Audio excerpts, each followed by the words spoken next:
The rifle scope caught the glint of moonlight filtering through the canopy as Master Sergeant Elena Ghost Vasquez adjusted her position on the branch 40 feet above the forest floor.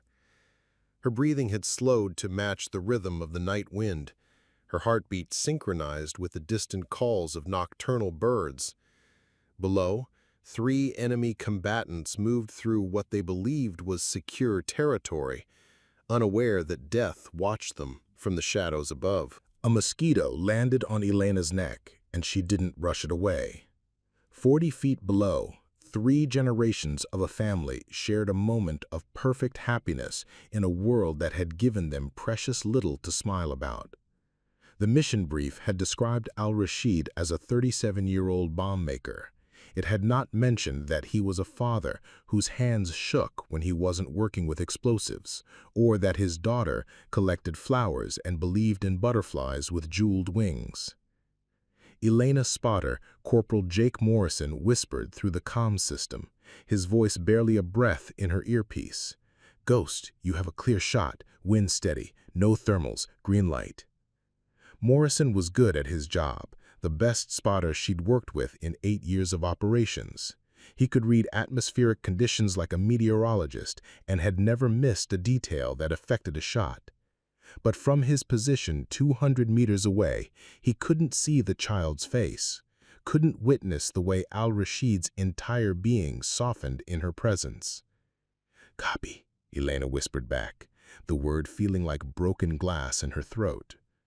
The little girl, Amira, Al-Rashid called her, began to sing something in Arabic, her voice high and sweet as she played with the wooden bird.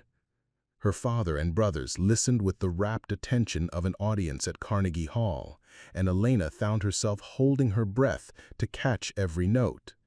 The song was simple, repetitive, the kind of melody that children everywhere seemed to invent from pure joy. Elena had killed 47 people. She had taken lives in snowstorms and sandstorms, in the crushing heat of desert summers and the bitter cold of mountain winters. She had killed men who were seconds away from detonating suicide vests, men who were training child soldiers, men who had committed atrocities that would haunt her dreams until the day she died. But she had never killed a father in front of his daughter. The wooden bird caught moonlight as Amira held it up, pretending it could fly.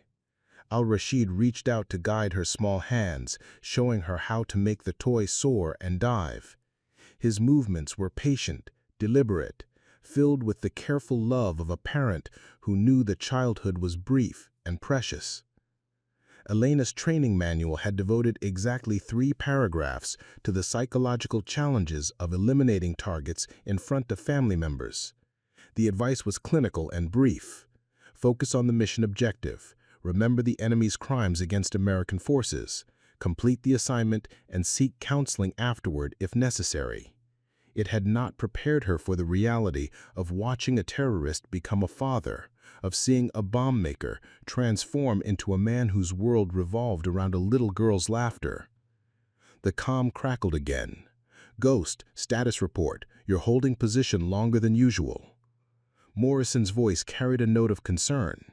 In 8 months of working together, Elena had never hesitated on a shot. She was known throughout the Corps for her mechanical precision, her ability to compartmentalize emotion and execute orders without question. Other snipers sometimes struggled with the human element of their work, but Elena Vasquez had always been ice-cold professional. "Target acquired," Elena whispered, because it was true.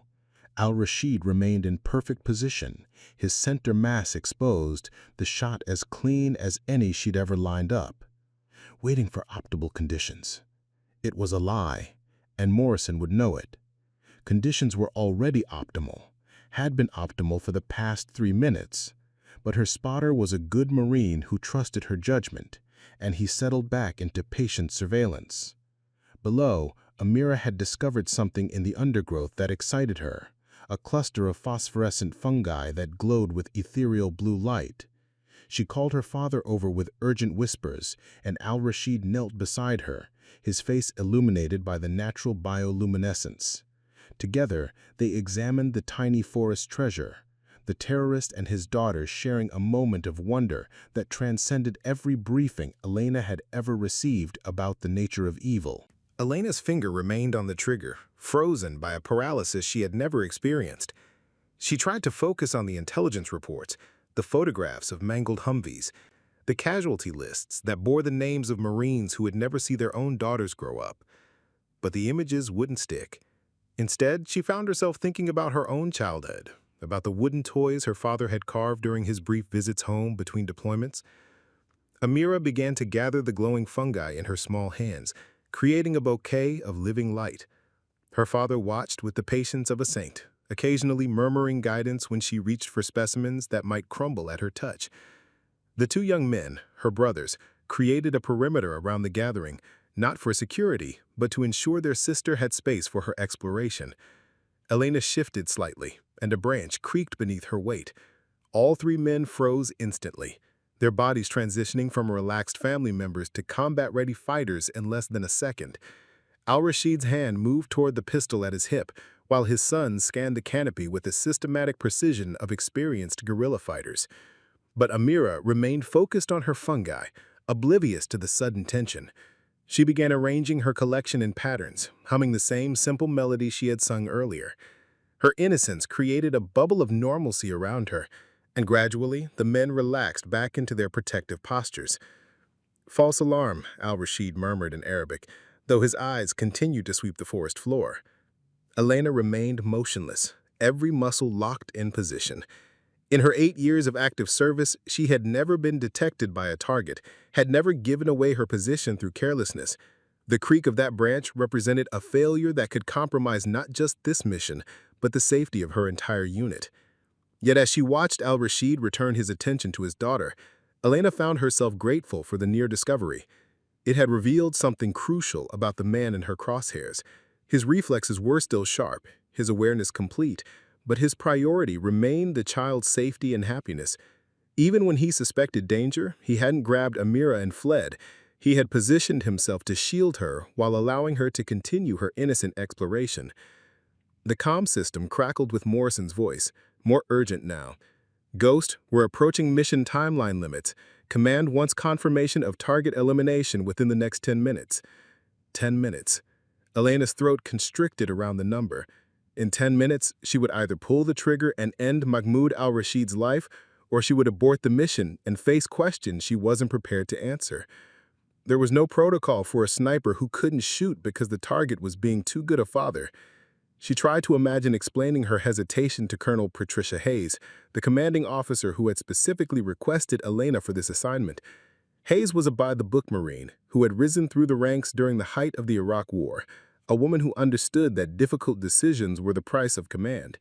She would listen to Elena's report with professional detachment, then ask the only question that mattered. "Did you complete the mission, Master Sergeant?" Amira's laughter pulled Elena back to the present.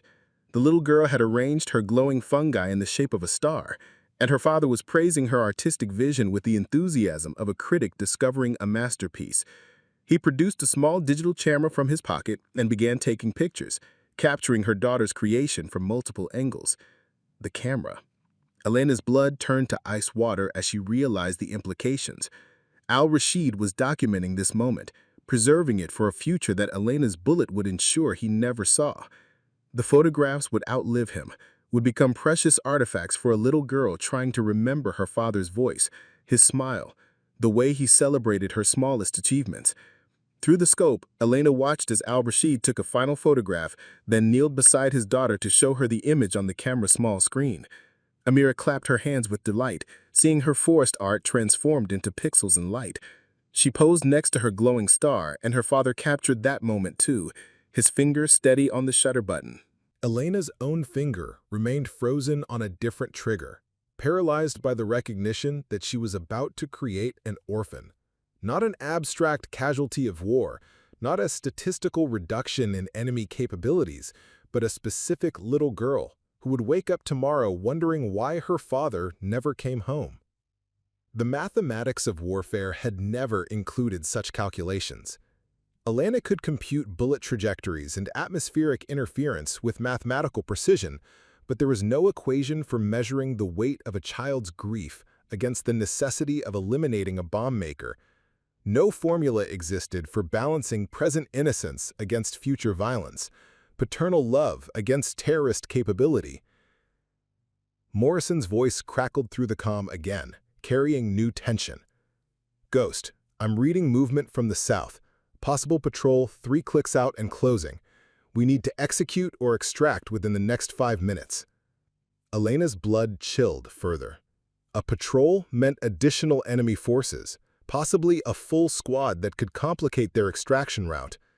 Standard operating procedure demanded immediate target elimination, followed by rapid withdrawal to the predetermined rally point. Every second of hesitation now increased the risk to Morrison's life as well as her own. Below, Al-Rashid seemed to sense the approaching danger. His head lifted like a predator testing the wind, and his hands moved to collect his daughter's glowing fungi with urgent efficiency.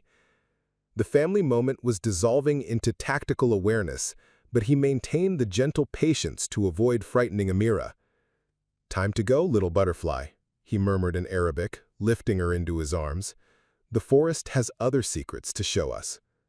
Elena watched through her scope as Al-Rashid settled Amira on his shoulders, the wooden bird still clutched in her small fist. The little girl's weight seemed to give him strength rather than slow him down, and he moved with the fluid grace of a man who had carried precious cargo through dangerous terrain many times before. This was her moment. Al-Rashid's chest was fully exposed, his movement predictable and steady. The shot would be clean, instantaneous, precisely the kind of elimination that had built Elena's reputation. One squeeze of the trigger, and Mahmoud Al-Rashid would crumple to the forest floor, while his daughter's laughter still echoed through the trees. Elena's finger tightened on the trigger, following muscle memory built through thousands of hours of training. The Barrett's action was smooth as silk, its trigger pull precisely calibrated to her preferences. She had reached the point of no return, the moment when intention became action, when thought became death. But instead of the familiar recoil and muzzle flash, Elena found herself easing pressure off the trigger. Her breathing remained controlled, her heart rate steady, but her finger refused to complete the motion that would end a father's life in front of his daughter. "Negative shot," she whispered into the comm, the words feeling like stones in her throat. Target obscured by civilian presence. It was a lie that would hold up under scrutiny. Rules of engagement clearly prohibited engagement when civilian casualties were likely, and a 6-year-old girl qualified as the most protected category of non-combatant.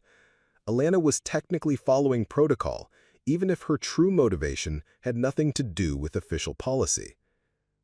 Morrison's response carried surprise and concern. "Copy, Ghost. Recommend immediate withdrawal to Rally Point Charlie. That patrol's moving fast."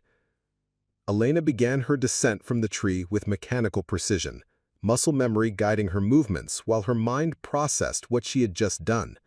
In 8 years of active service, she had never failed to complete a mission. She had never allowed personal feelings to interfere with operational objectives. She had never chosen to see a target as fully human until it was too late to unsee their humanity.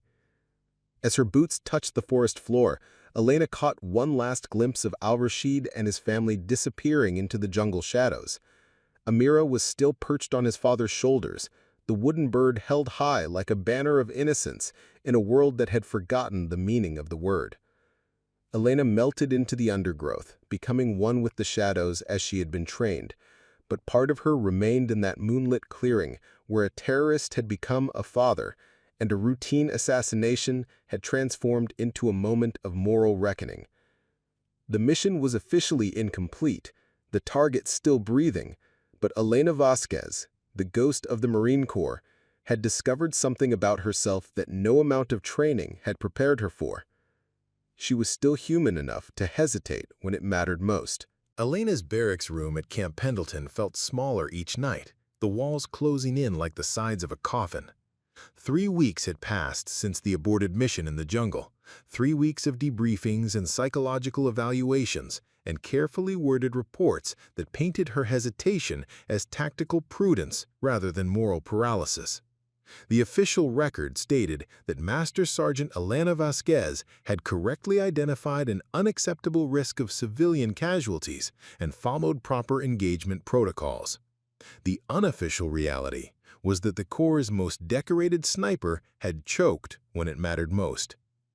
The photographs on her desk told the story of a career built on precision and dedication. Elena at sniper school, receiving the Distinguished Marksman badge. Elena with her first unit in Afghanistan, looking impossibly young despite the combat gear and serious expression.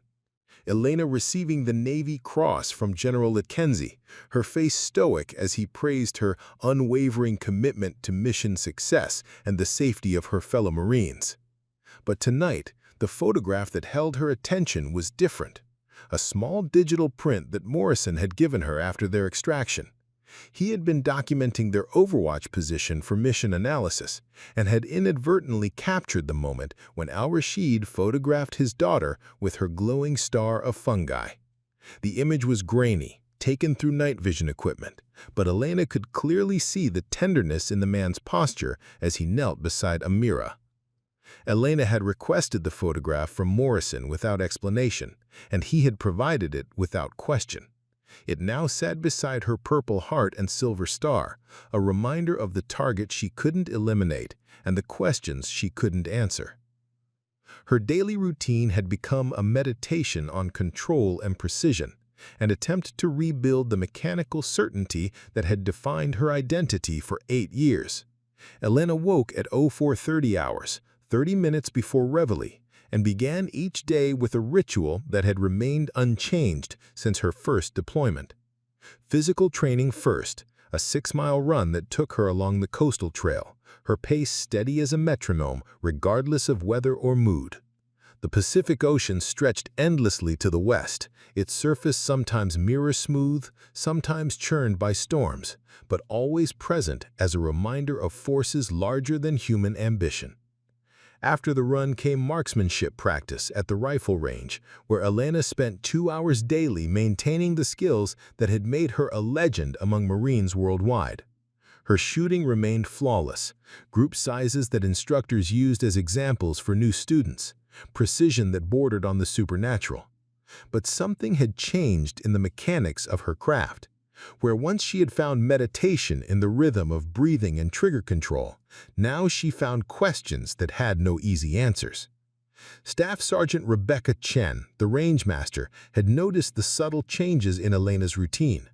Where once Elena moved through her practice with machine-like efficiency, now she occasionally paused between shots, her eye remaining at the scope longer than necessary. The hesitations were measured in seconds rather than minutes, invisible to casual observers, but significant to anyone who knew Elena's typical patterns. "Your groups are still tighter than anyone on this base," Chen observed during one morning session, studying the target through binoculars. "But something's different. You're thinking more."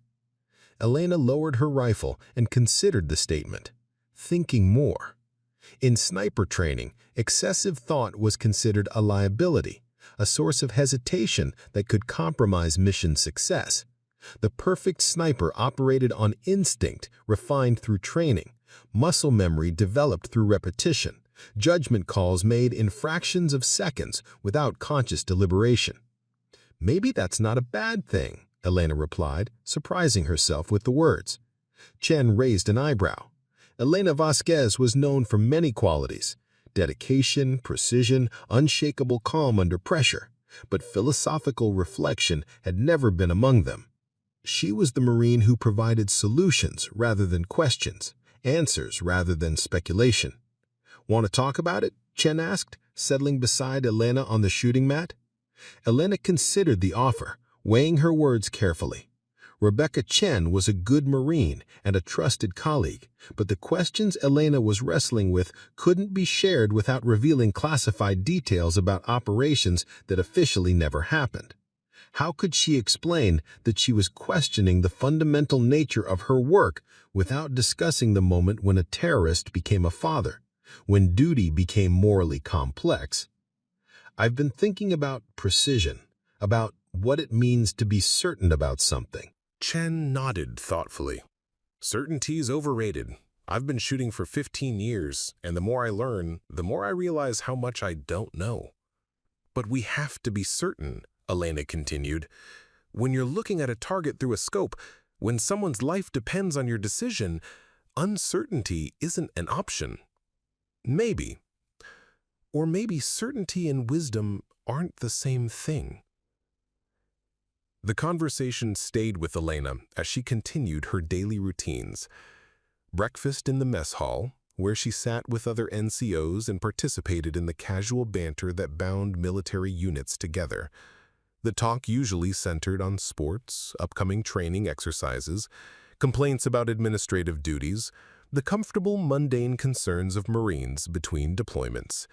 But Elena found herself listening more than talking, observing her fellow soldiers with new attention to their humanity rather than their professional capabilities. Sergeant Tommy Rodriguez, a saw gunner from Elena's last deployment, held court with stories about his daughter's attempts at training their family dog. His voice carried the same tender pride Elena had heard in Al-Rashid's voice when Amira showed him her collection of glowing fungi. The parallel struck her with uncomfortable force, the recognition that tenderness and violence could coexist in the same person, that warriors could also be fathers, that enemies might love their children with the same fierce devotion as allies. After breakfast came administrative duties, the endless paperwork that constituted the unglamorous reality of military life between combat deployments. Elena processed equipment requests, reviewed training schedules, updated personnel files, and maintained the 100 small bureaucratic tasks that kept her unit functional. The work was routine and mindless, allowing her thoughts to wander in dangerous directions. She found herself researching Mahmoud Al-Rashid through official channels, seeking information that might justify her decision to abort the mission or provide evidence that her hesitation had been misplaced. The intelligence files painted a picture of a man who had indeed built the improvised explosive devices that killed 32 American soldiers over a period of 3 years. The photographs of destroyed vehicles were brutal in their clinical detail, twisted metal and shattered lives documented with forensic precision. But Elena's research also revealed details that hadn't appeared in her original mission briefing. Al-Rashid had been a university professor before the war, teaching electrical engineering to students who dreamed of building power plants and communication networks rather than bombs.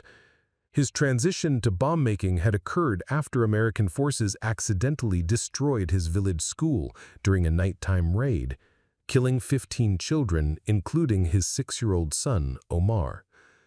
The revelation hit Elena like a physical blow. Al-Rashid hadn't begun as a terrorist.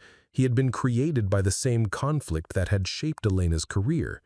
His bombs had killed American soldiers, but American bombs had killed his child first.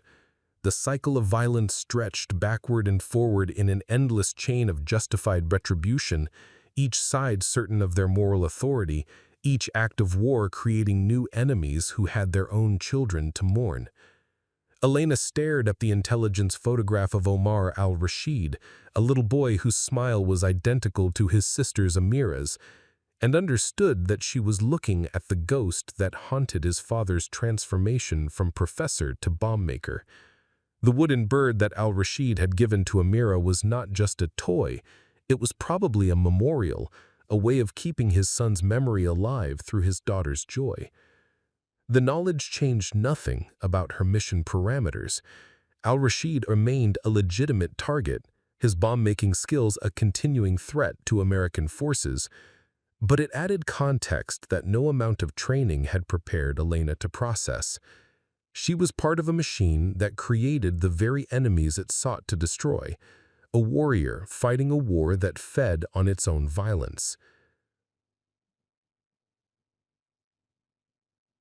Afternoons were devoted to training newer Marines in marksmanship and reconnaissance techniques. Elena had always enjoyed teaching, finding satisfaction in passing on skills that might save lives in combat. But now she found herself wondering what else she was passing along. What assumptions about enemy combatants, What certainties about the righteousness of American military action? What blindness to the humanity of people who existed only as targets in crosshairs? Private Maria Santos, a young sniper from El Paso, reminded Elena of herself at 19, eager, precise, absolutely certain that the world was divided into clear categories of friend and enemy, right and wrong. Santos enlisted after her brother was killed in a roadside bombing in Fallujah, and she approached her training with the focused intensity of someone seeking both justice and revenge. "Master Sergeant," Santos asked during one training session, "how do you know when you've made the right choice? In the field, I mean, when everything happens fast and you don't have time to think." Elena watched Santos adjust her scope, the young Marine's movements efficient and practiced. The question was innocent enough, the kind of concern any new sniper might have about performing under pressure. But Elena heard deeper implications, the same questions that had been troubling her own sleep.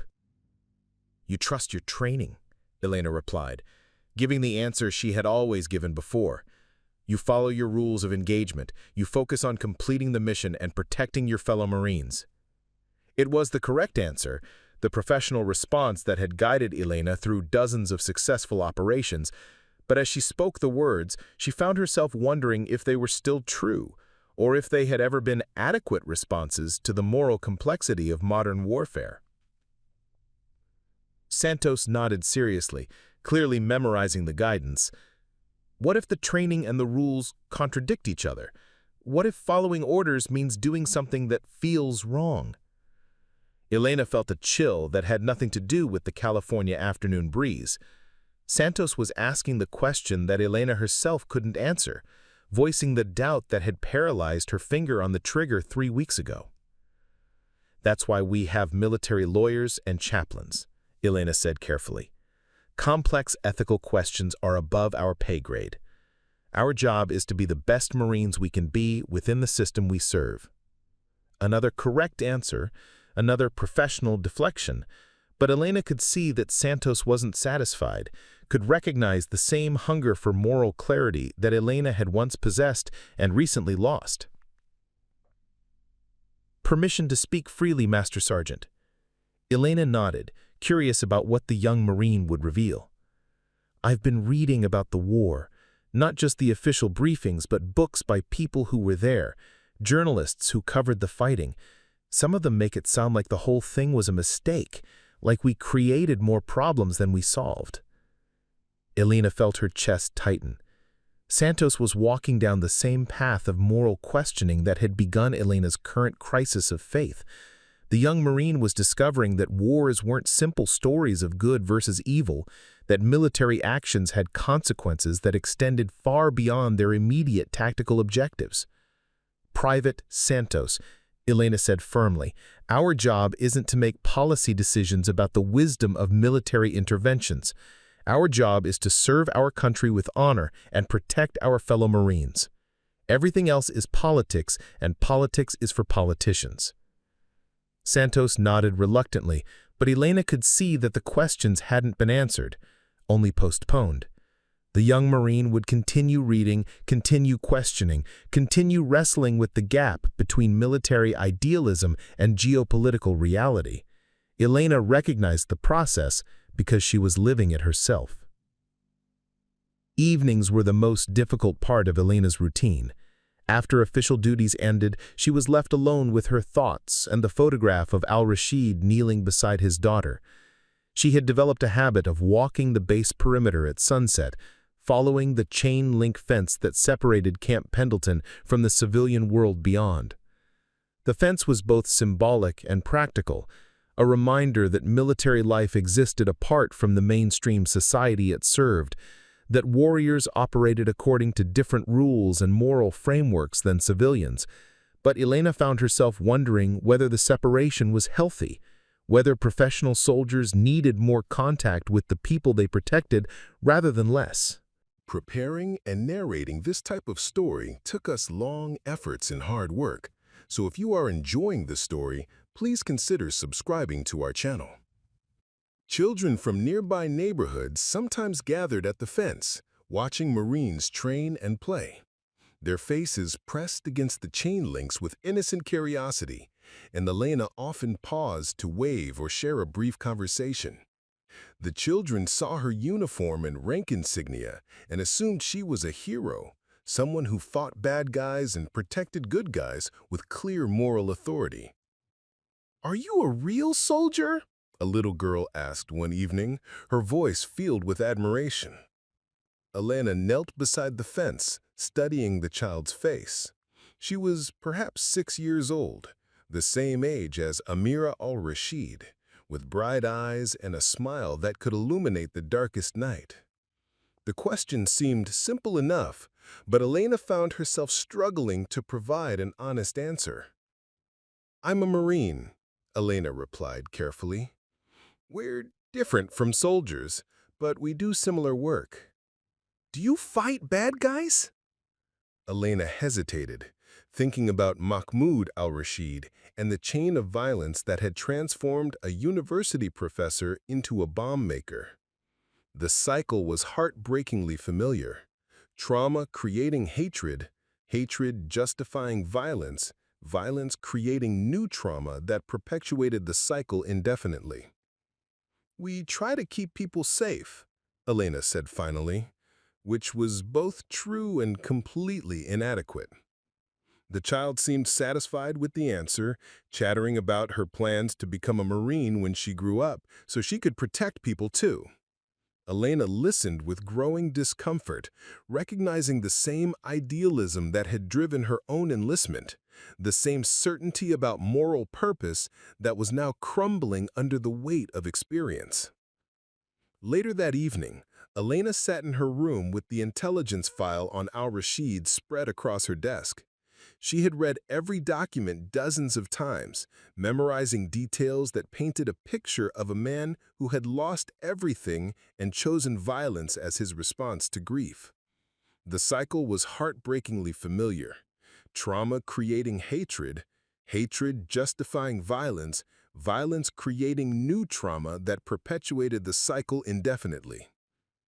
Elena's phone buzzed with a text message from her sister Carmen, a teacher in San Antonio, who had never served in the military, but who understood something about Elena's inner struggles.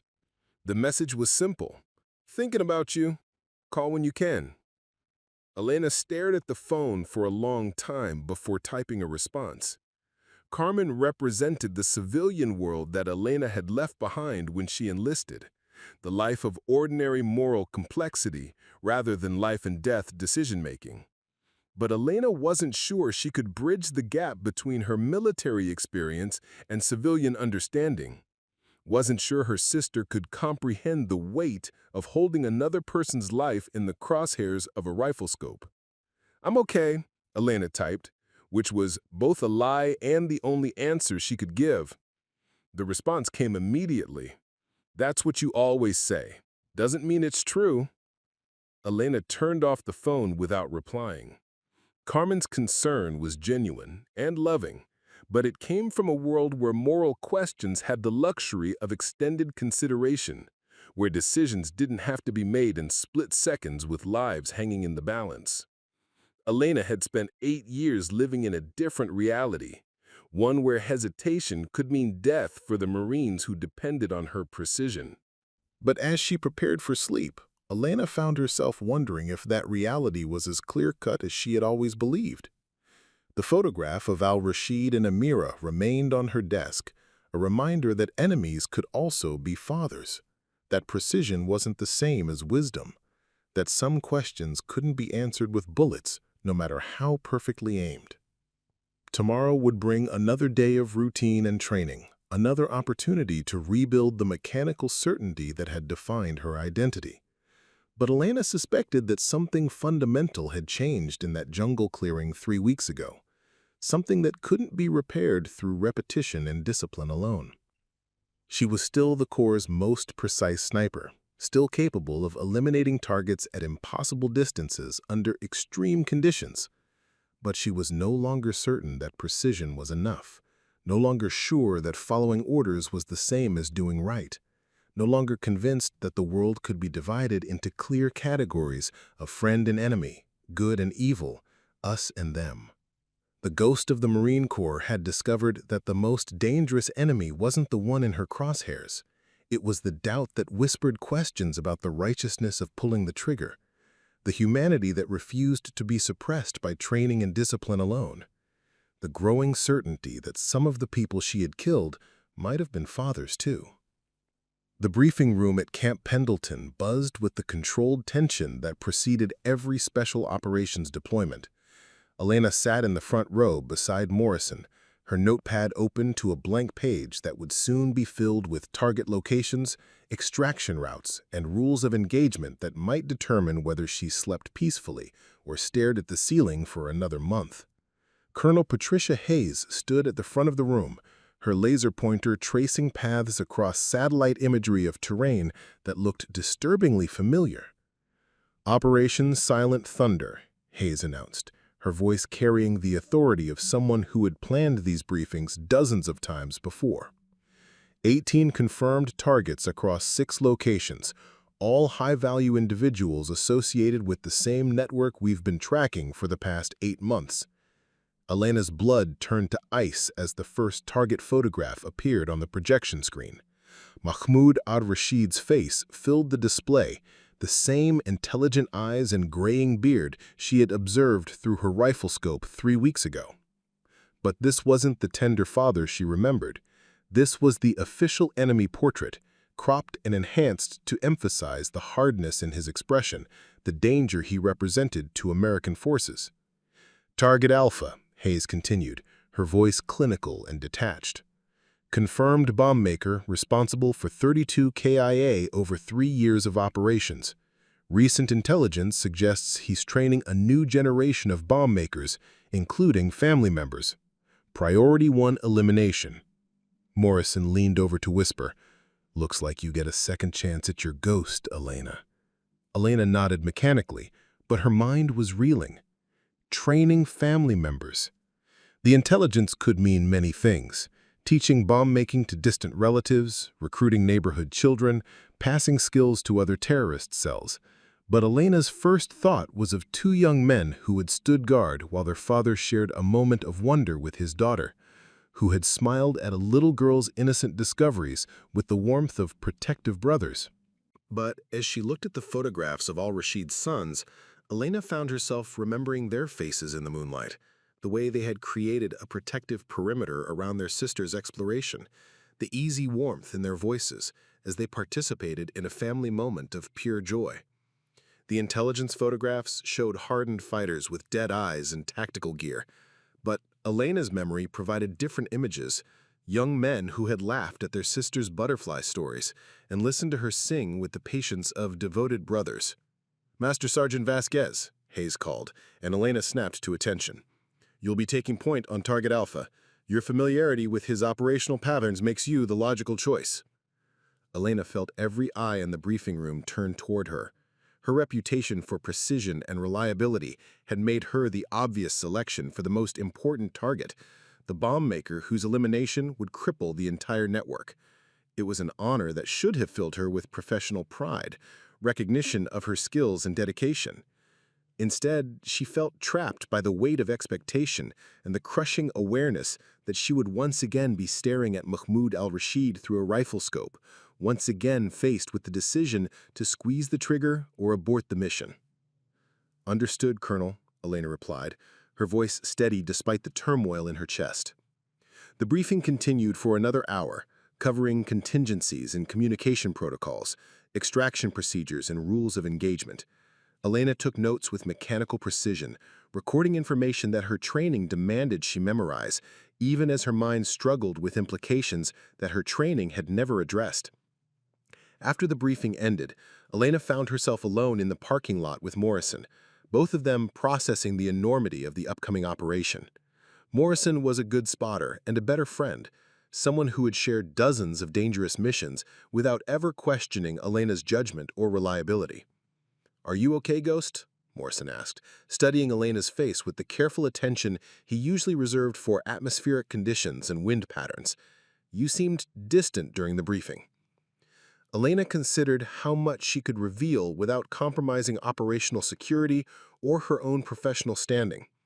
Morrison deserved honesty, but some truths were too dangerous to voice, some doubts too subversive to share with fellow Marines.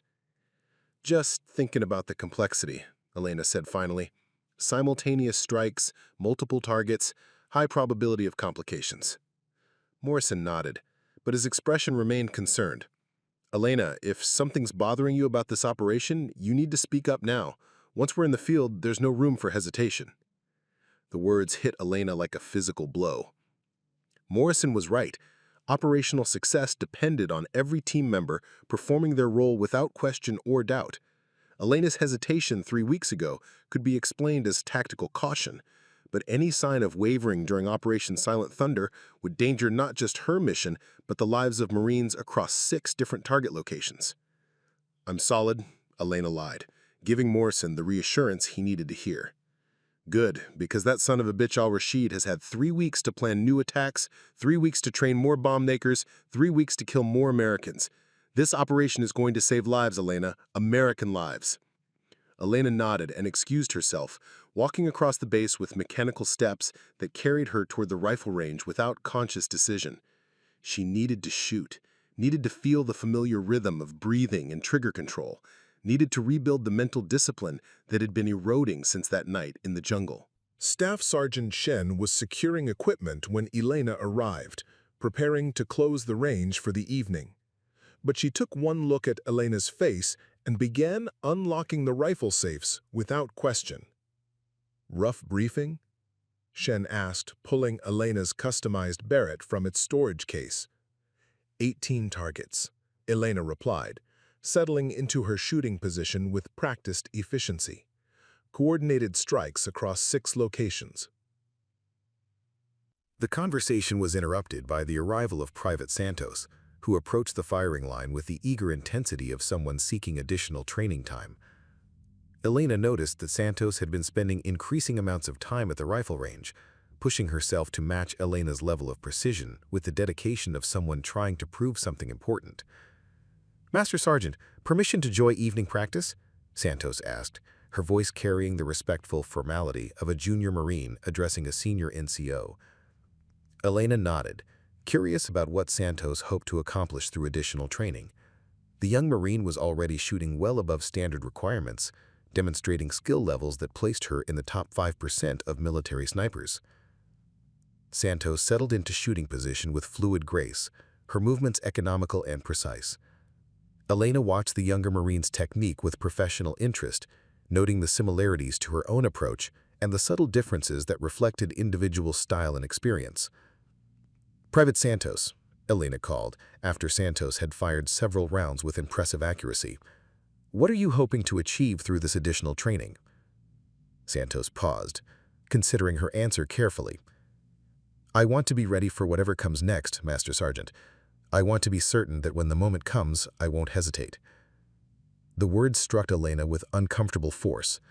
Santos was preparing for the same moral challenges that Elena was currently struggling with, seeking to build the psychological armor that would allow her to kill without question or doubt. "What if hesitation isn't weakness?" Elena asked, surprising herself with the question. "What if sometimes it's wisdom?" Santos looked confused, clearly not expecting philosophical complexity from a senior NCO known for mechanical precision and unwavering reliability. "But, Master Sergeant, you told me that our job is to trust our training and follow orders."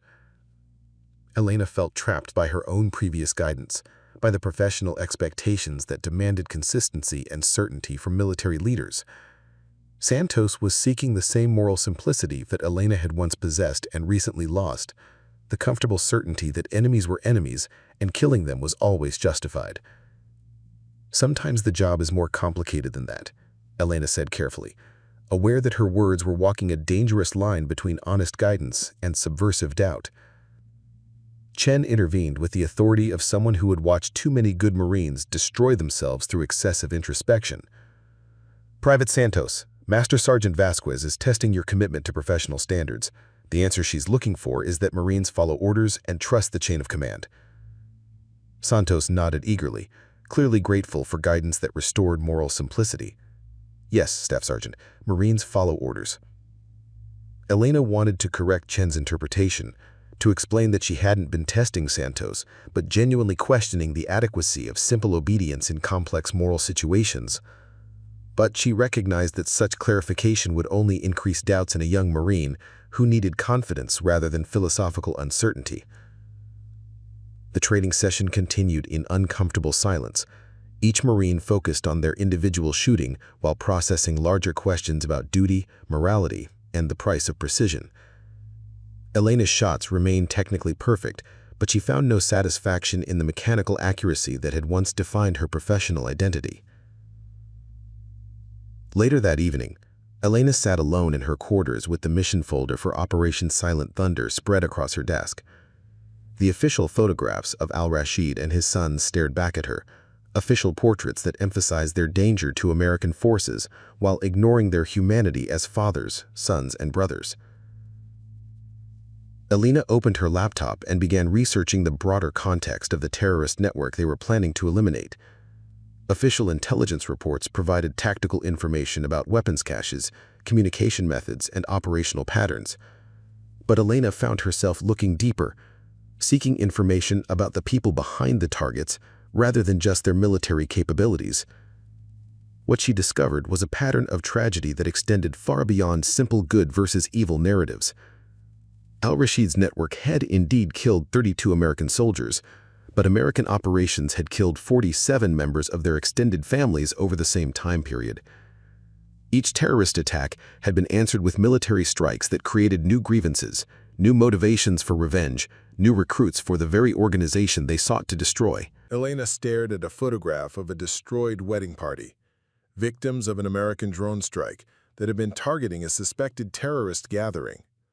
17 civilians had died, including 6 children and the bride's elderly grandmother. The intelligence report noted regretfully that the strike had been based on faulty information, but pointed out that 2 confirmed terrorist operatives had also been eliminated.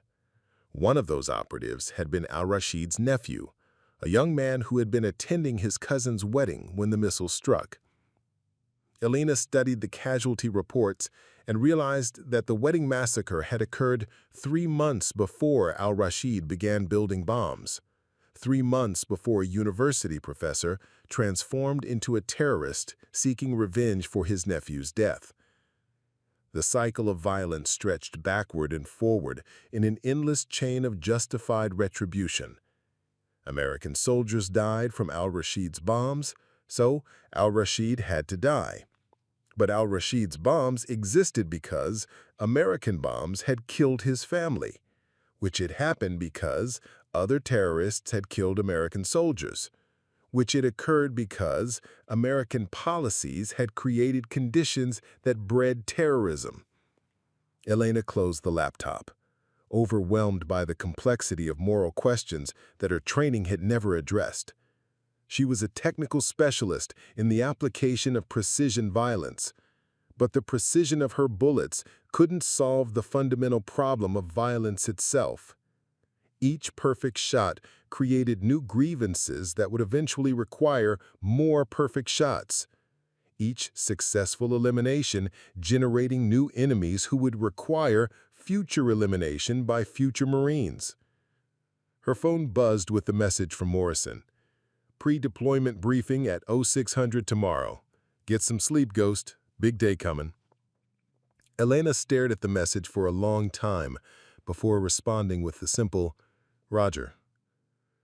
Tomorrow would bring final preparations for Operation Silent Thunder, last-minute equipment checks and route planning that would culminate in coordinated strikes against 18 human beings who had families and histories and reasons for their choices.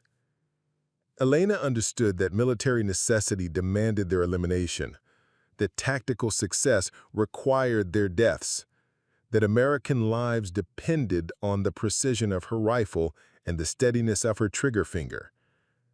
But she also understood that their deaths would create new widows and orphans, new grievances and motivations for revenge, new enemies who would require future elimination by future Marines. She was trapped in a machine of violence that fed on its own output, a warrior fighting a war that created the very enemies it sought to destroy. The ghost of the Marine Corps had discovered that her greatest enemy wasn't the targets in her crosshairs. It was the growing awareness that precision wasn't enough, that technical excellence couldn't solve moral complexity, that some victories created more problems than they solved. But tomorrow would bring orders that demanded execution regardless of philosophical complexity.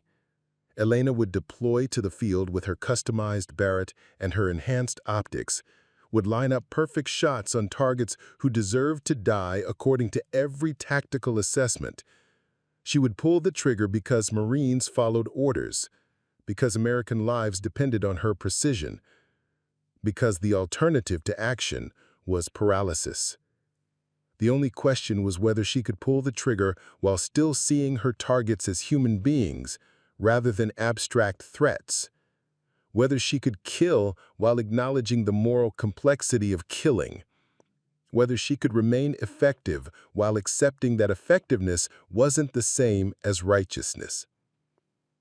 Elena prepared for sleep, knowing that tomorrow would test not just her marksmanship skills, but her ability to function as a professional warrior while maintaining her humanity, to follow orders while preserving her moral judgment, to serve her country while questioning whether service always served justice.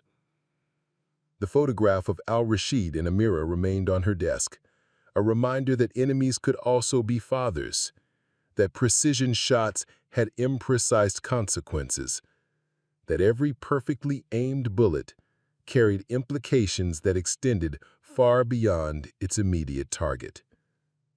Elena was still the Marine Corps' most deadly sniper, still capable of eliminating targets at impossible distances under extreme conditions. But she was no longer certain that deadly, The same as good, no longer convinced that following orders was equivalent to doing right, no longer sure that winning was always worth the price of victory. Tomorrow would bring answers to questions she had never wanted to ask, decisions she had never wanted to make, choices that would define whether she remained a warrior or became something else entirely. The helicopter's rotor wash kicked up clouds of dust as Elena and Morrison fast-roped onto the landing zone 3 kilometers from Al-Rashid's suspected location. Dawn was still 2 hours away, the darkness providing cover for the 6 simultaneous insertions occurring across the operational area. Elena's customized Barrett was strapped to her back, its familiar weight a comfort that she desperately needed as doubt continued to gnaw at her resolve. Morrison landed beside her with practiced silence, immediately scanning their surroundings with night vision equipment, while Elena oriented herself to the terrain. The landscape matched their satellite imagery, rolling hills covered with dense vegetation that would provide excellent concealment for their approach to the Overwatch position. "Comms check," Morrison whispered into his radio, confirming contact with the other teams spread across the theater of operations. Elena listened as the responses came back one by one. Team 2 had inserted successfully near Target Bravo's location. Team 3 reported normal insertion at Target Charlie's suspected safe house. 4 more teams confirmed ready status, each one preparing to eliminate members of Al-Rashid's network in a coordinated strike designed to destroy the entire organization before it could adapt or relocate. "Ghost Actual, this is Control," came the voice of Colonel Hayes over the command frequency. "All teams report ready. Execute on schedule. No deviation from timeline." Elena felt the weight of command expectation as she began moving toward their designated Overwatch position. Hayes had specifically chosen her for Target Alpha because of her reputation for reliability and precision. The colonel expected Elena to eliminate Al-Rashid with the same mechanical efficiency that had built her legend, to demonstrate once again that the ghost of the Marine Corps never missed when it mattered most. The approach took 90 minutes through terrain that seemed designed to test every skill Elena had learned in 8 years of special operations: dense undergrowth that could conceal enemy sentries, rocky slopes that amplified sound and offered limited cover from observation, stream crossings that required careful timing to avoid leaving traces of their passage. But Elena moved through the landscape with fluid grace, her body finding paths that minimized noise and exposure, while her mind continued wrestling with questions that threatened to paralyze her when the moment of truth arrived.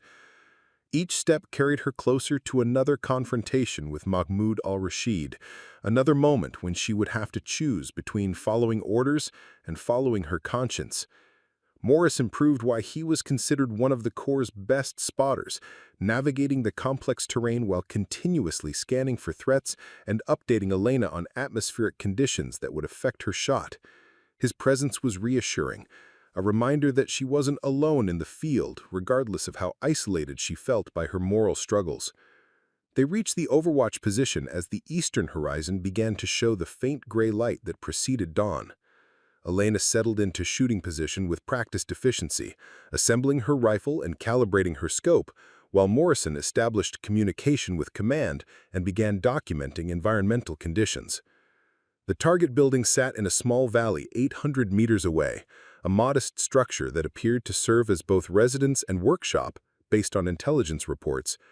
Elena studied the site through her scope, noting the defensive positions that Al-Rashid had established around the perimeter and the escape routes that might complicate the elimination if something went wrong. Target building confirmed, Morrison reported. No visible sentries, but thermal imaging shows multiple heat signatures inside, estimated 4 to 6 individuals. Elena's blood chilled as she processed the implications. 4 to 6 individuals meant that Al-Rashid wasn't alone, that other family members were likely present in the building that would become a target for her bullet. The mission briefing had indicated that Al-Rashid's sons were operational in different locations, but Elena realized that wives, daughters, elderly parents, and other relatives might be sharing the safe house. "Control, this is Ghost Actual," Elena transmitted carefully. "Request confirmation of target isolation, showing multiple heat signatures at target location." Hayes' response came back immediately, her voice carrying the authority of someone who had anticipated this complication. "Ghost Actual, target isolation not required for this operation. Rules of engagement authorize elimination regardless of civilian presence. Repeat, you are authorized to engage." Elena felt her world tilt as the implications sank in. Hayes was explicitly authorizing her to kill Al-Rashid even if it meant civilian casualties, even if innocent family members died in the same strike that eliminated the bomb maker. The rules of engagement had been modified to prioritize mission success over civilian protection. "Morrison, did you copy that transmission?" Morrison nodded grimly. "ROE modification. Target elimination takes priority over civilian casualties." Elena had operated under similar rules before, situations where the tactical importance of eliminating a target justified accepting civilian deaths as collateral damage. But those missions had involved abstract civilians, people she had never seen or imagined as individuals with names and families and reasons for being in the wrong place at the wrong time. Now she was looking at a building that might contain Amira Al-Rashid, a little girl who collected glowing fungi and believed in butterflies with jeweled wings, whose only crime was being born to a father who had chosen violence as his response to grief. The modified rules of engagement meant that Elena was authorized to kill a 6-year-old child if necessary to eliminate her father, could justify the murder of an innocent as collateral damage in the war on terror. "Control, this is Ghost Actual," Elena transmitted carefully. "Request confirmation of target isolation, showing multiple heat signatures at target location." Hayes' response came back immediately, her voice carrying the authority of someone who had anticipated this complication. "Ghost Actual, target isolation not required for this operation. Rules of engagement authorize elimination regardless of civilian presence. Repeat, you are authorized to engage." Elena felt her breathing become labored, her heart rate increasing beyond operational parameters. She was staring at what was almost certainly Amira Al-Rashid through her rifle scope, watching a little girl wake up to what might be her last morning on Earth. The modified rules of engagement meant that Elena could legally kill the child if necessary to eliminate her father, could justify the murder of an innocent as collateral damage in the war on terror. "Control, this is Ghost Actual," Elena transmitted again. "Request confirmation of civilian casualties authorization, Say again, are we authorized to accept juvenile casualties? Hayes' response carried irritation at what she clearly considered unnecessary clarification. Ghost Actual, you are authorized to eliminate target Alpha by any means necessary. Civilian casualties are acceptable if required for mission success. Do not deviate from timeline. Elena lowered her eye from the scope, overwhelmed by the magnitude of what she was being ordered to do. Hayes was explicitly commanding her to kill Al-Rashid, regardless of whether his daughter died in the process, to prioritize the elimination of a bomb maker over the life of an innocent child who had never harmed anyone. Through her scope, Elena watched the thermal signatures move through their morning routine. The adult-sized figure that was almost certainly Al-Rashid moved slowly, carefully, with the deliberate movements of someone whose body was failing him. The child-sized signature bounced from room to room with the boundless energy of youth, occasionally approaching the adult figure in interactions that suggested affection and play. Elena found herself thinking about the wooden bird that Al-Rashid had given to Amira, about the tenderness in his voice when he called her little butterfly, about the way his entire being had softened when she laughed with delight at her discoveries. The man she was ordered to kill was also a father who carved toys for his daughter and celebrated her smallest achievements with boundless love. 5 minutes to execution, Morrison reported, his voice steady despite the moral complexity of their situation. Wind speed holding steady, temperature stable, optimal shooting conditions. Elena raised her eye to the scope again, finding Al-Rashid's thermal signature through the walls of the target building. The shot would be technically challenging, but well within her capabilities. A clean hit through a window that would eliminate the target instantly while minimizing structural damage to the building. But as Elena prepared to engage, movement outside the building caught her attention. A small figure emerged from a side door, clearly visible in the pre-dawn light. Even at 800 meters, Elena could recognize Amira Al-Rashid's distinctive silhouette, the way she moved with the unconscious grace of childhood innocence. The little girl was carrying something in her hands, the wooden bird her father had given her, Elena realized with growing horror. Amira was playing in the small garden beside the house, making the toy soar and dive through the morning air while humming the same melody Elena remembered from their previous encounter. Elena's finger found the trigger, muscle memory guiding her into shooting position while her mind recoiled from what she was about to do. Al-Rashid's thermal signature remained clearly visible through the walls, an easy shot that would complete her mission and satisfy Colonel Hayes' expectations. But as Amira continued playing in the garden, directly in the line of sight between Elena's position and her father's location, any shot that eliminated Al-Rashid would have to pass within meters of his daughter, would risk killing the child if she moved at the wrong moment or if Elena's calculations were even slightly incorrect. "Ghost Actual, this is Control," Hayes transmitted with growing urgency. "Execute immediately. Other teams are standing by for coordinated strikes." Elena understood the tactical logic behind Hayes' impatience. Operation Silent Thunder depended on simultaneous elimination of all targets, preventing the network from warning each other and adapting to the attacks. Every second of delay increased the risk that other teams would be compromised, that the entire operation would fail because one sniper couldn't follow orders.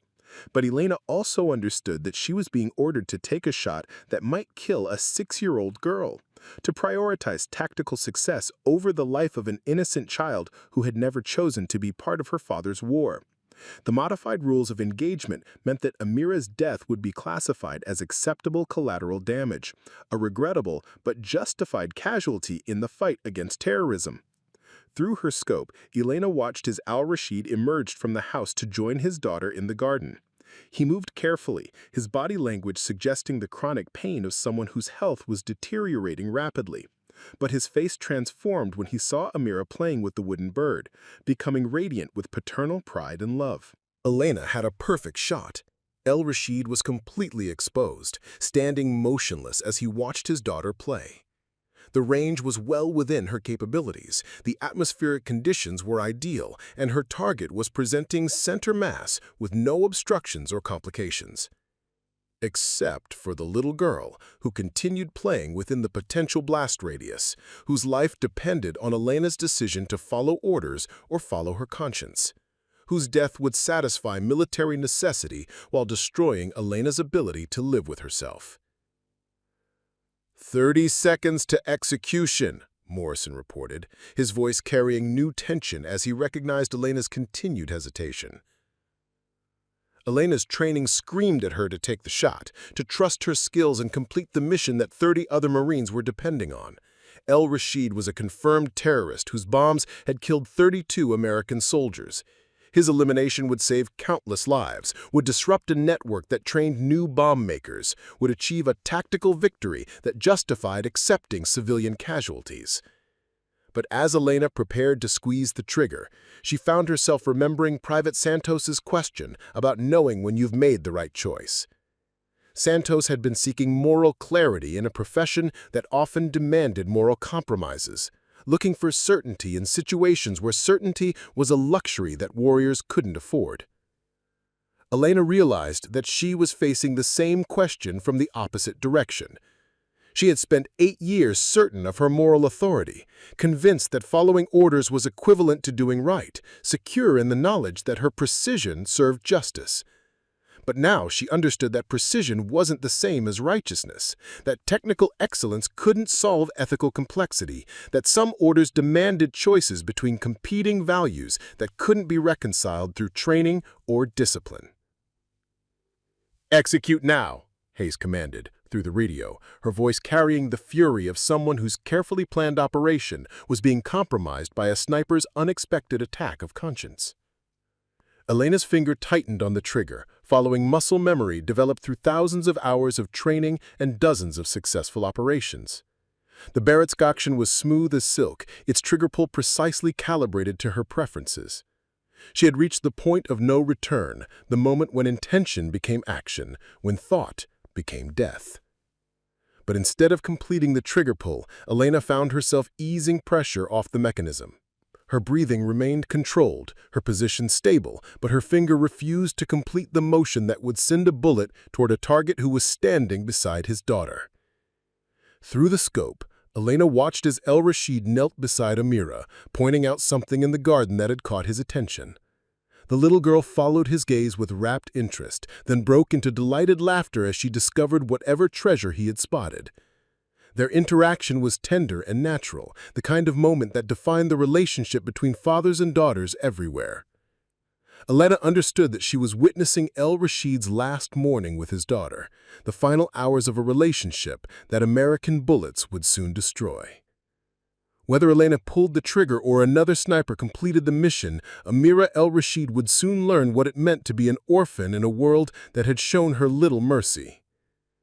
But Elena also understood that she couldn't be the instrument of that orphaning, couldn't be the Marine who killed a father while his daughter played nearby, couldn't be the sniper who prioritized tactical success over the life of an innocent child. "Negative shot," Elena whispered into the radio, her voice steady despite the magnitude of what she was announcing. "Civilian in the line of fire. Juvenile target. High probability of casualties." The radio exploded with Hayes's furious response. "Ghost Actual, you are ordered to execute immediately. Civilian casualties are authorized. Take the goddamn shot." Elena felt the weight of military discipline and professional expectation crushing down on her shoulders. Hayes was her commanding officer, a superior whose orders carried the authority of the United States Marine Corps. Disobeying a direct order during combat operations was mutiny, grounds for court-martial and imprisonment, the end of Elena's military career and possibly her freedom. But as Elena stared through her scope at Amira Al-Rashid playing with her wooden dirge while her father watched with infinite tenderness, she realized that some things were more important than military careers, that some choices defined who you were rather than what you did for a living, that some lines couldn't be crossed regardless of the consequences for crossing them. "Morrison," Elena whispered to her spotter, "I can't take this shot." Morrison's face was grim as he studied Elena through his binoculars. "Elena, Hayes is going to crucify you for this. Disobeying orders, compromising the mission, endangering other teams. She'll throw everything in the book at you." Elena nodded, understanding the implications of her choice. "I know. but I can't kill that little girl, and I can't kill her father while she's watching." Morrison was quiet for a long moment, his loyalty to Elena warring with his duty as a Marine to follow orders and complete missions. Finally, he keyed his radio and transmitted to Hayes. "Control, this is Ghost Spotter, confirming civilian in line of fire. Juvenile approximately 6 years old, immediate proximity to target. Shot probability of civilian casualties 90% plus." It was a lie told to protect Elena, an official justification for her refusal to follow orders.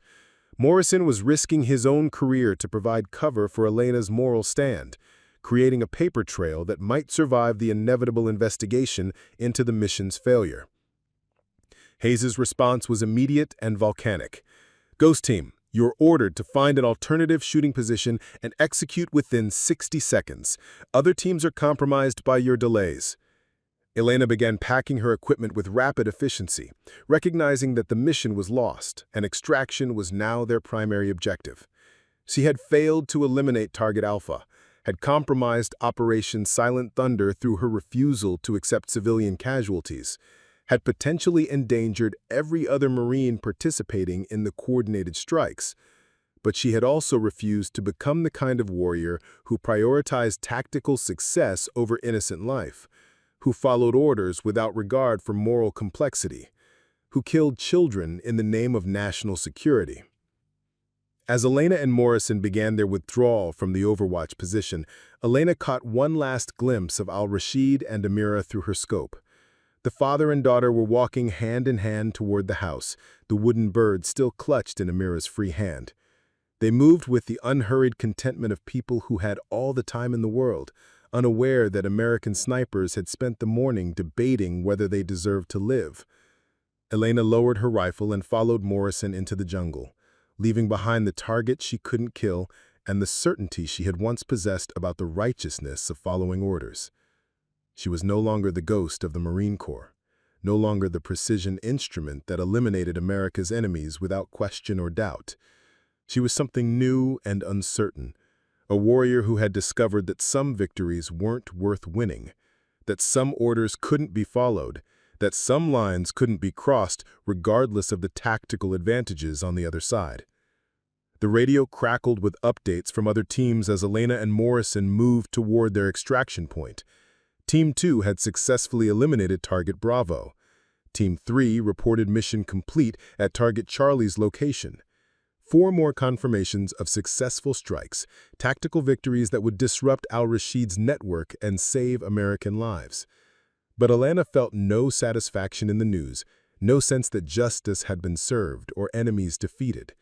She understood that the other targets had probably been sons and brothers too, that their deaths would create new grievances and new enemies, that the cycle of violence would continue regardless of how many precise shots found their marks. Elena had spent 8 years believing that precision was enough, that technical excellence could solve moral complexity, that following orders was equivalent to doing right.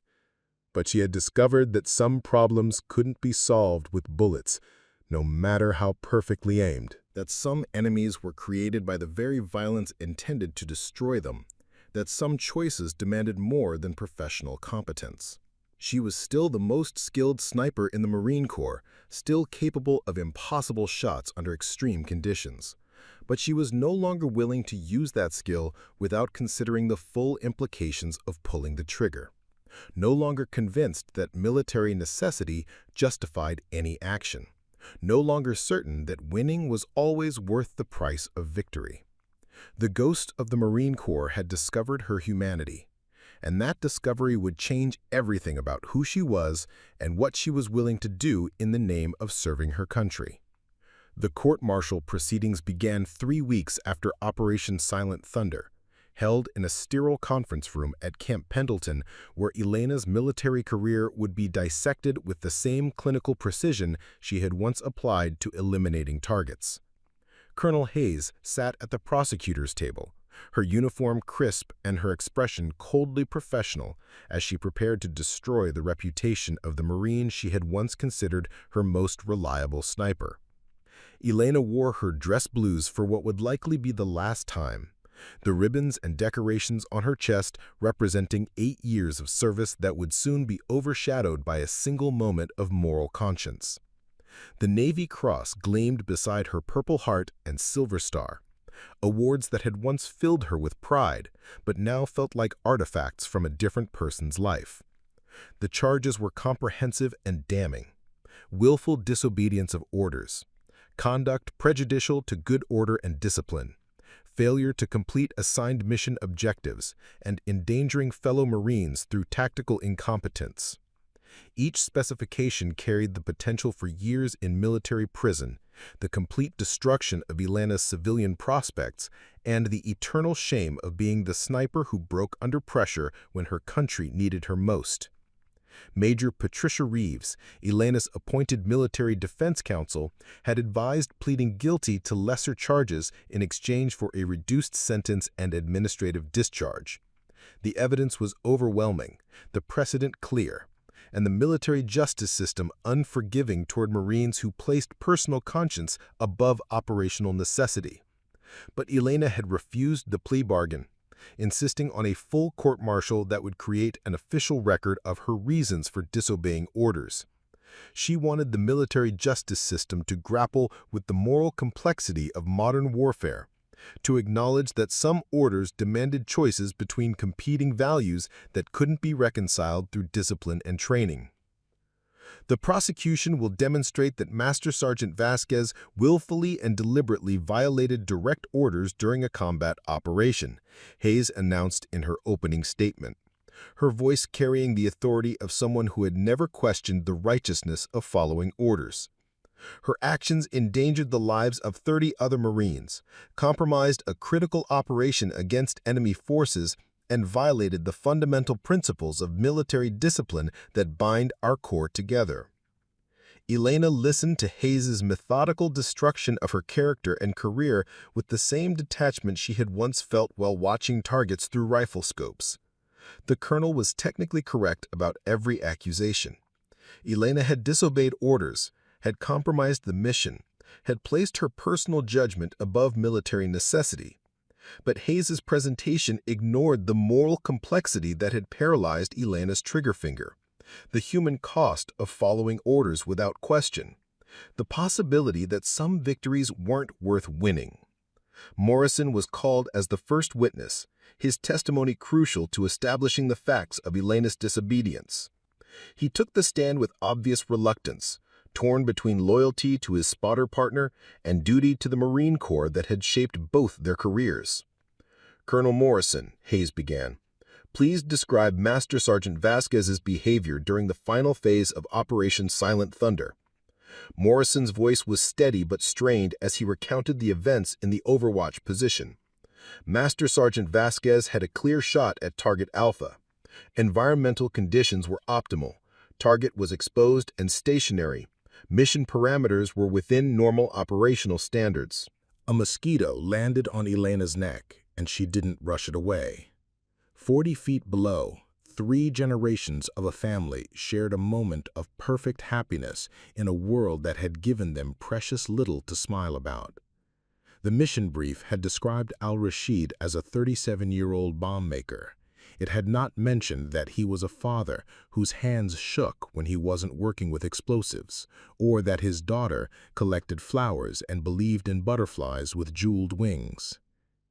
Elena's spotter, Corporal Jake Morrison, whispered through the comm system, his voice barely a breath in her earpiece. "Ghost, you have a clear shot, wind steady, no thermals, green light." Morrison was good at his job, the best spotter she'd worked with in 8 years of operations. He could read atmospheric conditions like a meteorologist and had never missed a detail that affected a shot. But from his position 200 meters away, he couldn't see the child's face, couldn't witness the way Al-Rashid's entire being softened in her presence. "Copy," Elena whispered back, the word feeling like broken glass in her throat. The little girl, Amira, Al-Rashid called her, began to sing something in Arabic, her voice high and sweet as she played with the wooden bird. Her father and brothers listened with the rapt attention of an audience at Carnegie Hall, and Elena found herself holding her breath to catch every note. The song was simple, repetitive, the kind of melody that children everywhere seemed to invent from pure joy. Elena had killed 47 people. She had taken lives in snowstorms and sandstorms, in the crushing heat of desert summers and the bitter cold of mountain winters. She had killed men who were seconds away from detonating suicide vests, men who were training child soldiers, men who had committed atrocities that would haunt her dreams until the day she died. But she had never killed a father in front of his daughter. The wooden bird caught moonlight as Amira held it up, pretending it could fly. Al-Rashid reached out to guide her small hands, showing her how to make the toy soar and dive. His movements were patient, deliberate, filled with the careful love of a parent who knew that childhood was brief and precious. Elena's training manual had devoted exactly 3 paragraphs to the psychological challenges of eliminating targets in front of family members. The advice was clinical and brief. Focus on the mission objective. Remember the enemy's crimes against American forces. Complete the assignment and seek counseling afterward if necessary. It had not prepared her for the reality of watching a terrorist become a father, of seeing a bomb maker transform into a man whose world revolved around a little girl's laughter. The comm crackled again. "Ghost, status report. You're holding position longer than usual." Morrison's voice carried a note of concern. In 8 months of working together, Elena had never hesitated on a shot. She was known throughout the Corps for her mechanical precision, her ability to compartmentalize emotion and execute orders without question. Other snipers sometimes struggled with the human element of their work, but Elena Vasquez had always been ice-cold professional. "Target acquired," Elena whispered, because it was true. Al-Rashid remained in perfect position, his center mass exposed, the shot as clean as any she'd ever lined up. Waiting for optimal conditions. It was a lie, and Morrison would know it. Conditions were already optimal, had been optimal for the past 3 minutes, but her spotter was a good Marine who trusted her judgment, and he settled back into patient surveillance. Below, Amira had discovered something in the undergrowth that excited her, a cluster of phosphorescent fungi that glowed with ethereal blue light. She called her father over with urgent whispers, and Al-Rashid knelt beside her, his face illuminated by the natural bioluminescence. Together, they examined the tiny forest treasure, the terrorist and his daughter sharing a moment of wonder that transcended every briefing Elena had ever received about the nature of evil. Authorized me to accept civilian casualties, but they couldn't authorize me to live with killing an innocent child. So you chose to disobey orders? I chose to preserve my humanity while serving my country. I chose to be the kind of Marine who protects innocence rather than destroys it. I chose to draw a line that I couldn't cross, regardless of the tactical advantages on the other side. Hayes's cross-examination was ruthless and comprehensive, designed to portray Elena as an unreliable warrior whose personal feelings had compromised military effectiveness. The colonel had prepared for months, studying every aspect of Elena's service record and personal history to find weaknesses she could exploit. "Master Sergeant Vasquez, how many enemy combatants have you killed in 8 years of service?"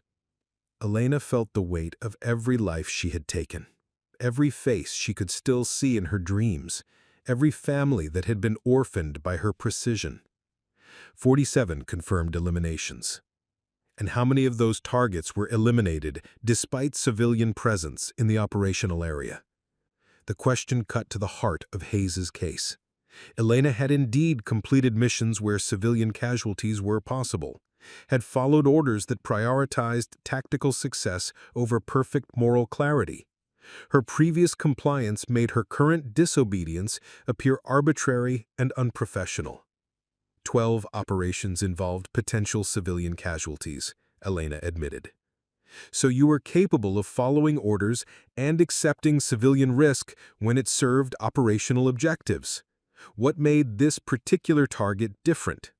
Elena struggled to articulate the difference between abstract civilians and Mahmoud Al-Rashid, between theoretical casualties and watching a specific child play with her father's gift while unaware that American bullets were aimed at her family. How could she explain that seeing Amira's innocence had personalized the cost of following orders, had made Elena confront the human reality of what she did for her country? "I saw her face," Elena said simply.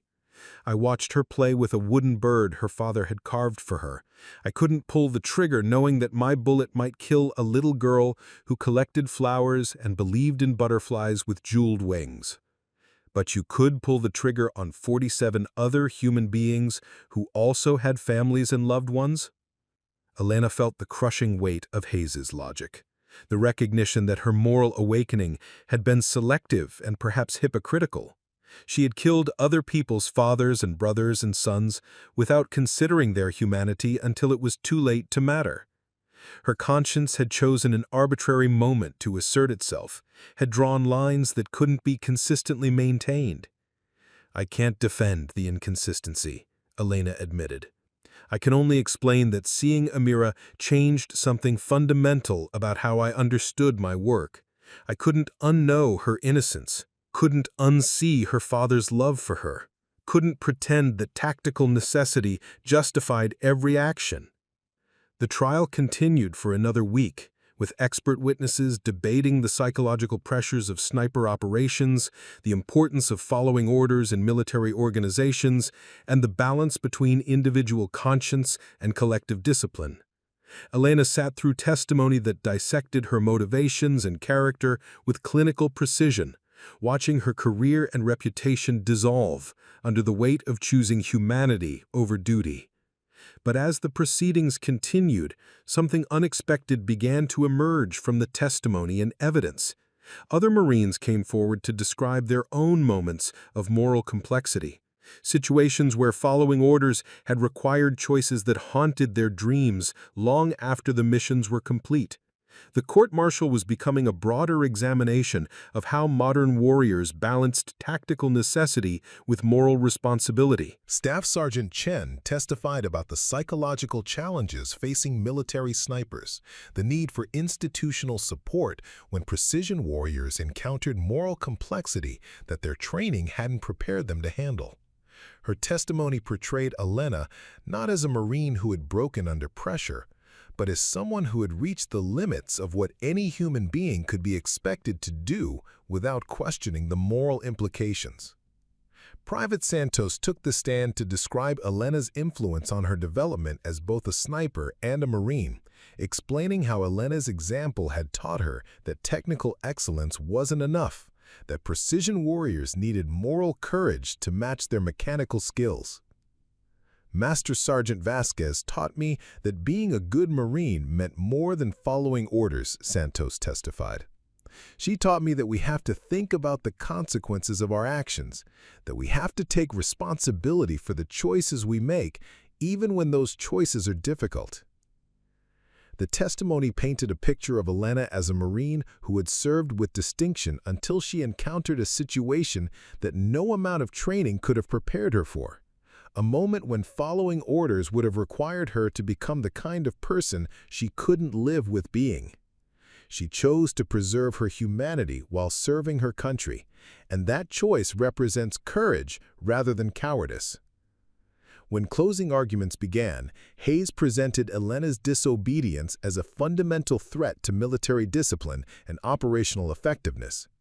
If Marines were allowed to question orders based on personal conscience, military organizations would dissolve into chaos. Battles would be lost, lives would be sacrificed, and national security would be compromised by warriors who prioritized individual judgment over collective discipline.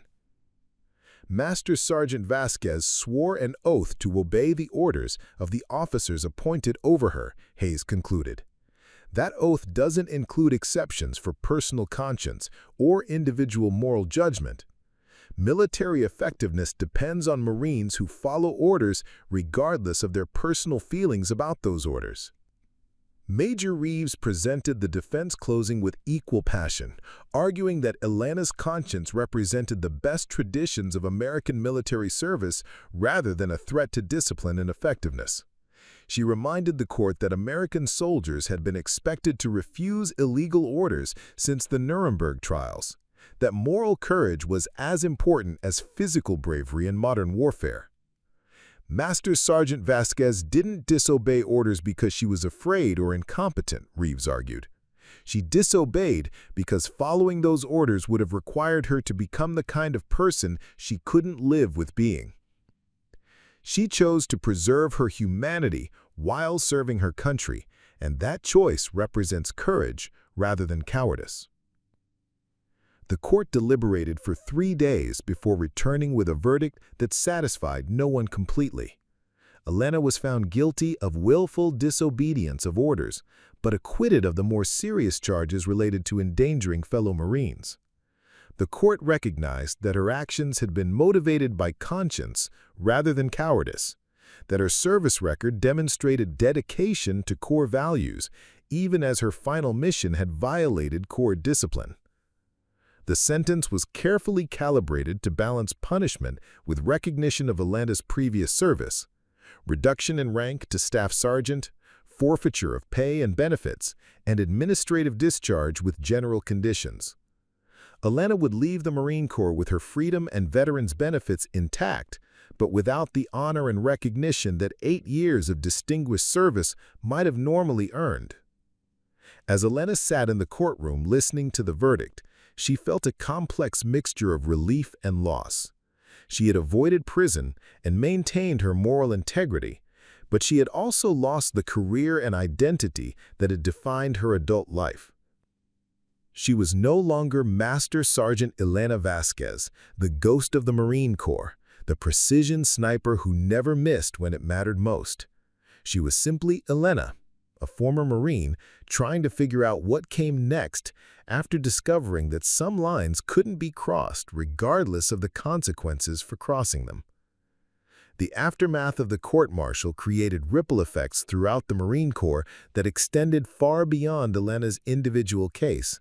Her story became a catalyst for broader discussions about the moral challenges facing modern warriors, the need for better training and ethical decision-making, and the balance between following orders and maintaining personal integrity. Colonel Webb, the military judge who had presided over Elena's trial, used his influence to advocate for changes in how the Corps prepared Marines for moral complexity in combat operations. His recommendations led to new training programs that addressed ethical dilemmas rather than assuming that technical competence was sufficient preparation for the realities of modern warfare. Staff Sergeant Chen developed new curricula for sniper training that included discussions of moral responsibility alongside technical instruction in marksmanship and fieldcraft. Her programs acknowledged that precision warriors faced unique psychological challenges that required institutional support rather than simply individual resilience. Private Santos, now a corporal, became an advocate for junior Marines who struggled with moral questions about their service. She created informal support networks that allowed young warriors to discuss their doubts and concerns without fear of being labeled as unreliable or unprofessional. Even Morrison, despite his reluctance to choose sides during the trial, began speaking privately with other spotters and snipers about the importance of supporting teammates who encountered moral complexity in the field. His quiet advocacy helped create a culture where questioning orders was seen as professional courage rather than personal weakness. The changes were gradual and often unofficial, implemented by individual Marines who had been affected by Elena's story rather than mandated by formal policy. But they represented a recognition that modern warfare required warriors who could think as well as fight, who could balance tactical necessity with moral responsibility, who could serve their country while preserving the values that made their service meaningful. Elena herself played no direct role in these changes, having left the Marine Corps immediately after her discharge. But her legacy lived on in the Marines who had been inspired by her willingness to choose conscience over career, humanity over orders, moral courage over professional advancement. 6 months after her court-martial, Elena received a letter from Mahmoud Al-Rashid, forwarded through humanitarian organizations that had located the child after Operation Silent Thunder eliminated her father despite Elena's refusal to pull the trigger. Team 4 had completed Elena's mission 3 hours after her extraction, killing Al-Rashid with a long-range shot that avoided civilian casualties but still orphaned his daughter. The letter was brief and written in English that revealed both intelligence and education, despite Amira's young age. She thanked Elena for showing mercy to her family during their final morning together, for allowing them to share one last moment of happiness before the war claimed another father. The wooden bird had survived the explosion that destroyed their home, and Amira treasured it as her only remaining connection to the man who had carved it with his own hands. Elena read the letter a dozen times, searching for anger or blame that never appeared in the child's careful words. Instead, Amira wrote about the refugee camp where she now lived, about her dreams of becoming a teacher like her father had been before the war, about her hope that someday the fighting would end and children could play in gardens without fearing bullets from the sky. The letter included a small photograph that stopped Elena's breath. Amira holding the wooden bird while standing beside a real butterfly that had landed on her outstretched finger. The child's smile was radiant with wonder and joy, despite everything she had lost, a testament to resilience that shamed Elena's own struggles with guilt and identity.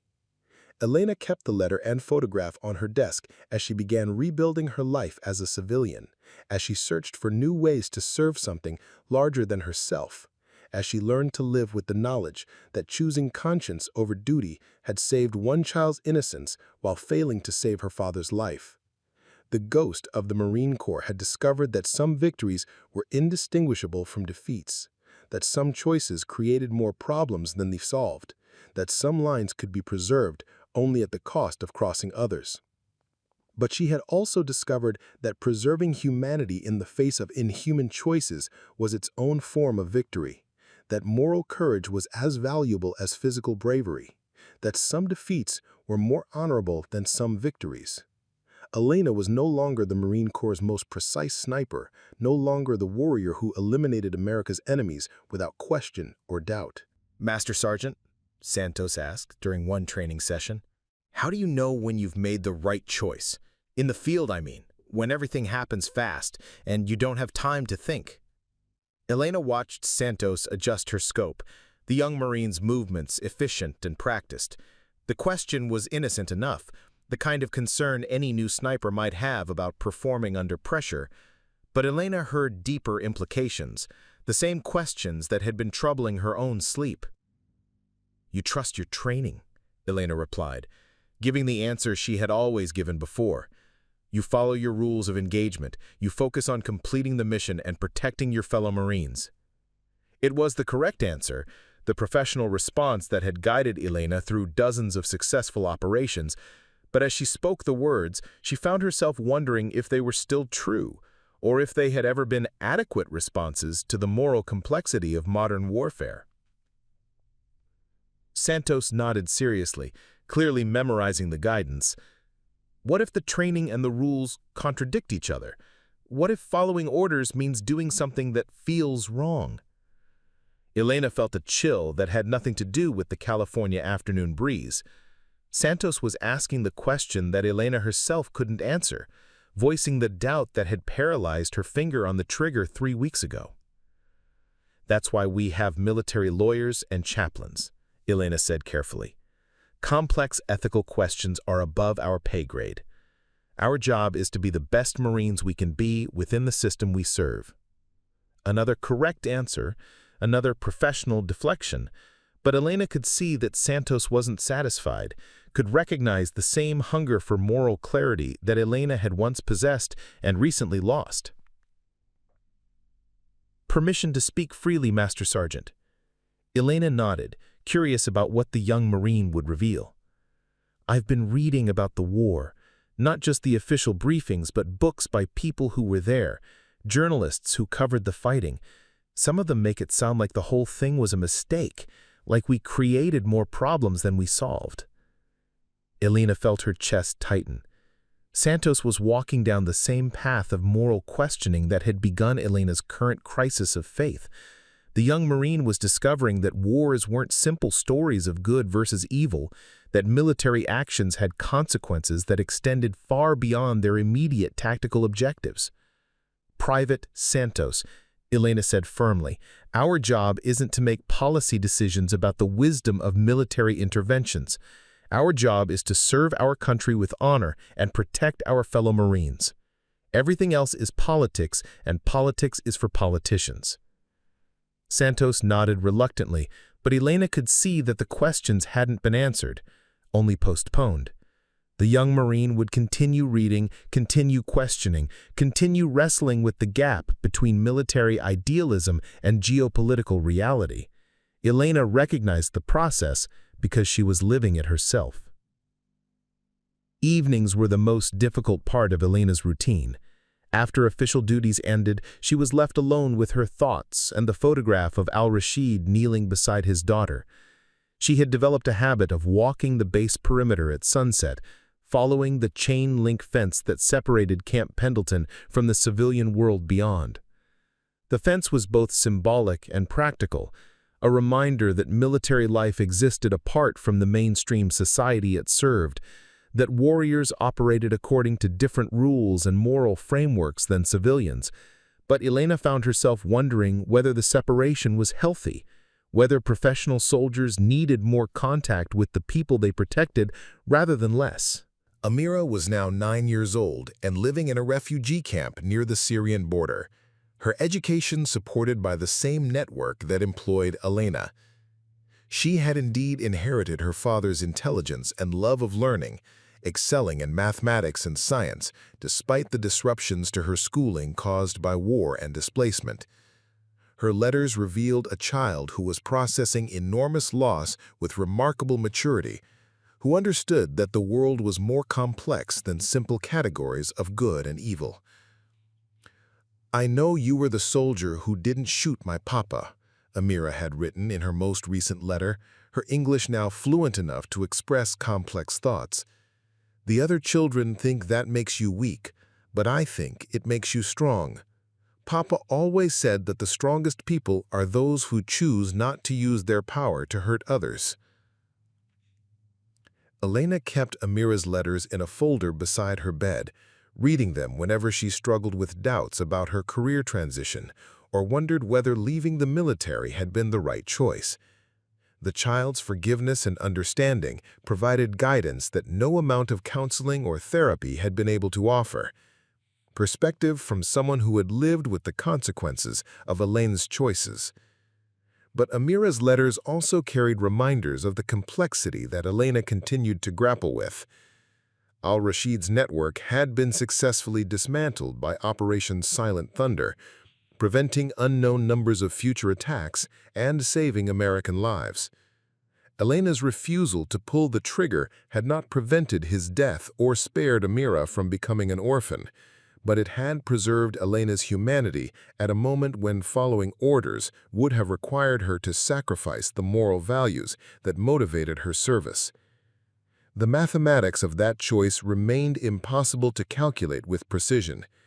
Elena had saved her own soul, but failed to save a father's life, had preserved her integrity, but compromised her effectiveness, had chosen humanity over duty in a moment that demonstrated both the importance and inadequacy of individual moral choices in systems larger than personal conscience. 5 years later, the graduation ceremony for the first class of the Amira Al-Rashid Memorial School took place on a spring morning that reminded Elena of another dawn 8 years earlier when she had been lying in the jungle with a rifle trained on a target she couldn't eliminate. But instead of crosshairs and tactical calculations, Elena's view now encompassed 43 refugee children receiving certificates that represented years of education, despite displacement, war, and loss. Elena sat in the front row beside Dr. Mitchell and representatives from the international organizations that had supported the school's development. The building itself was modest: 6 classrooms, a library, and a computer lab, constructed from materials that had been donated, scrounged, and carefully budgeted over 3 years of persistent fundraising. But it represented something larger than its physical dimensions, a statement that education could persist even in places where hope seemed impossible. Mahmoud Al-Rashid, now 14 years old and serving as the ceremony's valedictorian, approached the podium with the same quiet dignity that Elena remembered from her father's interaction with his family 8 years earlier. She had grown into a beautiful young woman whose intelligence and determination had made her a leader among the refugee community, someone who translated between languages and cultures while maintaining her own identity and values. "Education is the opposite of war," Amira began, her voice clear and confident as she addressed the audience in English, Arabic, and Kurdish to ensure that everyone present could understand her message. Elena felt tears building in her eyes as she listened to Amira articulate ideas that Elena herself had struggled to express, wisdom that had emerged from the child's processing of loss and displacement. Amira understood that the cycle of violence could be broken through education, that understanding could replace hatred, that building schools was more powerful than destroying enemies. "My father was a teacher before he became other things," Amira continued, her voice carrying the weight of someone who had learned to speak carefully about family history.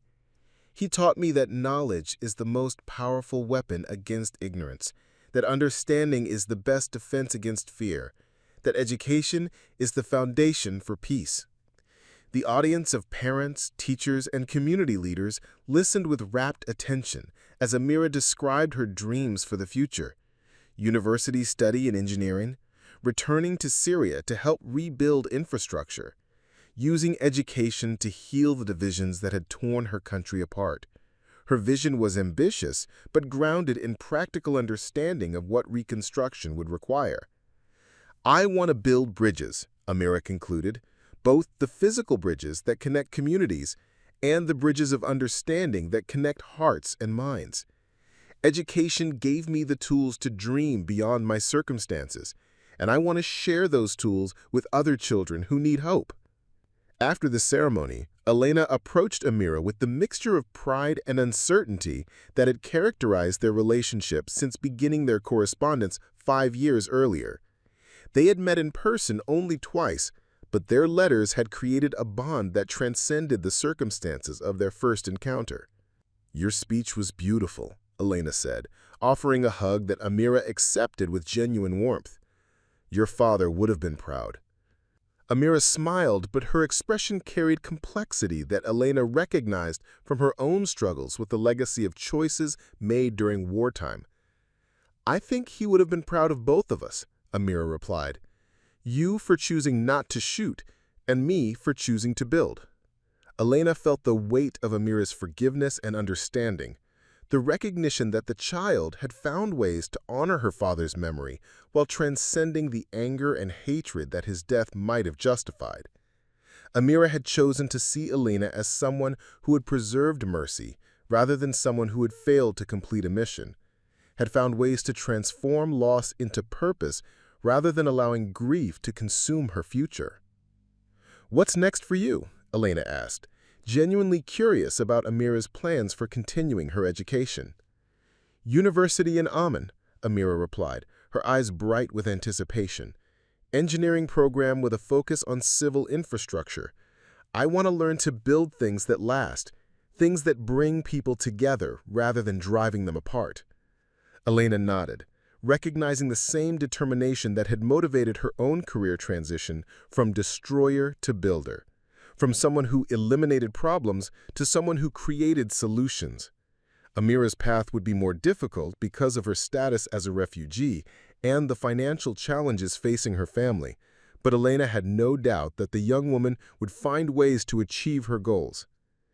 "If you need support for university," Elena offered, "the organization has scholarship programs, and I have some connections that might be helpful." Amira's gratitude was genuine but independent. "Thank you, but I've already been accepted with financial aid. Papa taught me to be self-reliant, to find ways to achieve my goals through my own efforts. Elena smiled, recognizing the pride and determination that Al-Rashid had instilled in his daughter, qualities that survived his death and her displacement. Amira was indeed her father's child, someone who would build bridges and heal divisions through education and understanding rather than perpetuating cycles of violence and revenge. 8 years later, the news report appeared on Elena's laptop screen during her morning routine in the small apartment she rented near the refugee center that had become her permanent base of operations.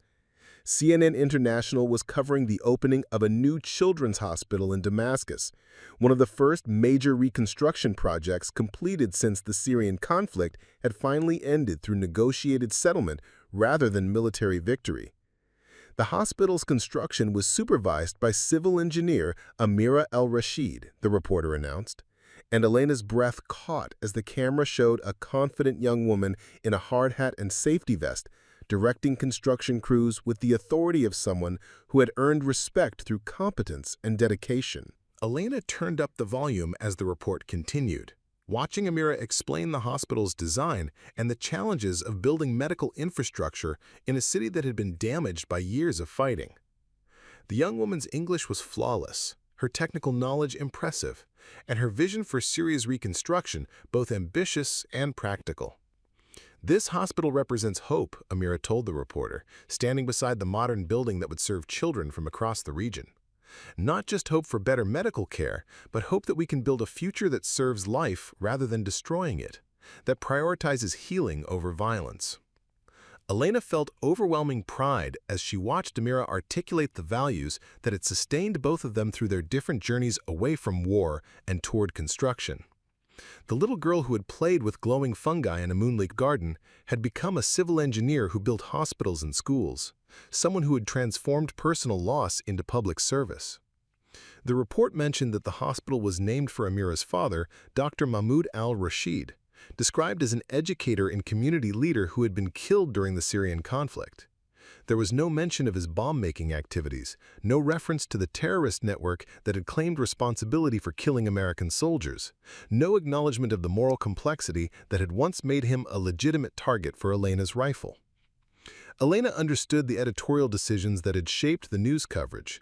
Amira's story was more compelling as a tale of redemption and reconstruction than as a complex examination of how war created enemies and victims simultaneously. But Elena also knew the fuller truth, the recognition that people could be both terrorists and fathers, both enemies and human beings worthy of mercy. Her phone buzzed with a message from Dr. Mitchell, who was now directing humanitarian operations across 3 countries and had become Elena's closest collaborator in the work of educational reconstruction. "Did you see the CNN report? Your girl made it."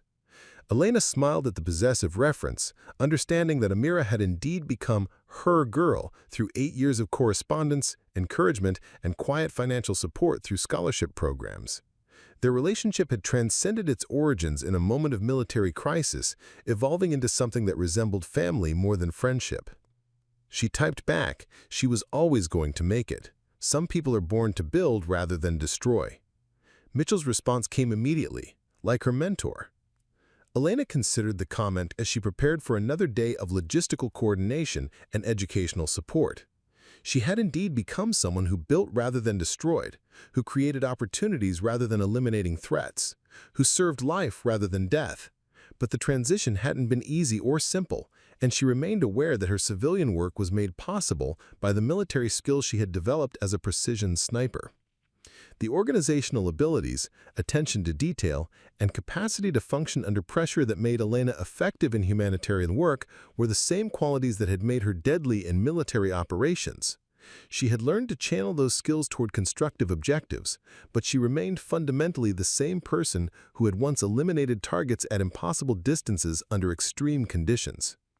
The difference was in the objectives rather than the capabilities, in the choice to serve life rather than death, in the recognition that precision could be used to build as well as destroy. Elena's transformation wasn't a rejection of her military identity, but an evolution of it, a decision to use her skills in service of creation rather than elimination. Elena's retirement celebration took place at the refugee center that had been renamed the Elena Vasquez International Education Complex, a designation that embarrassed her but accurately reflected her decade of contributions to educational infrastructure throughout the Middle East. The complex now included 12 buildings spread across 15 acres, serving over 800 refugee children and their families with educational programs that ranged from basic literacy to university preparation. The celebration brought together colleagues from across the international humanitarian community, refugees who had benefited from the center's programs, and former military personnel who had followed Elena's example in transitioning from military to civilian service. The diversity of the gathering reflected the complexity of Elena's post-military identity, her ability to bridge gaps between military and civilian cultures, between American and Middle Eastern perspectives, between destruction and construction. But the guest Elena was most eager to see was Amira, now 24 years old and serving as Syria's Deputy Minister for Reconstruction, a position that reflected both her technical expertise and her political skills in building coalitions across sectarian and ethnic divisions. Amira had married a fellow engineer the previous year, and their first child, a daughter named Elena, in honor of the former Marine who had shown mercy to her grandfather, was 6 months old. Aunt Elena, Amira called, using the familial designation that had evolved naturally over years of correspondence and occasional visits. "I want you to meet someone very important." Elena's eyes filled with tears as Amira placed baby Elena in her arms, the child's bright eyes and curious expression reminiscent of her grandmother's intelligence and her mother's determination. Holding the infant felt like completing a circle that had begun 14 years earlier in a jungle clearing where Elena had chosen mercy over duty, humanity over orders. "She's beautiful," Elena whispered, studying the child's perfect features and wondering what kind of world she would inherit, what challenges she would face, what contributions she would make to the ongoing work of healing divisions and building understanding. "She's going to be an engineer like her mama," Amira said with confident pride, "but maybe also a teacher like her grandfather or a peacemaker like her namesake." Elena smiled at the reference to her role as peacemaker, understanding that Amira saw her refusal to pull the trigger as the beginning of a different kind of service rather than the end of her military usefulness. The choice that had destroyed Elena's military career had created possibilities for civilian service that were equally important and perhaps more lasting. The celebration continued into the evening, with speeches from colleagues and beneficiaries, testimonials about Elena's impact on educational opportunities for refugee children, and presentations of awards that recognized her contributions to international humanitarian work. But Elena found herself thinking about the path that had led from that jungle clearing to this moment of recognition and celebration. She had begun her adult life as someone who solved problems through precision violence, who served her country by eliminating its enemies with mechanical efficiency. But she had discovered that some problems couldn't be solved with bullets, no matter how perfectly aimed, that some enemies were created by the very violence intended to destroy them, that some victories created more problems than they solved. The transformation hadn't been easy or immediate. Elena had struggled with guilt over her military service, uncertainty about her civilian identity, and doubts whether her humanitarian work was adequate compensation for the lives she had taken as a sniper.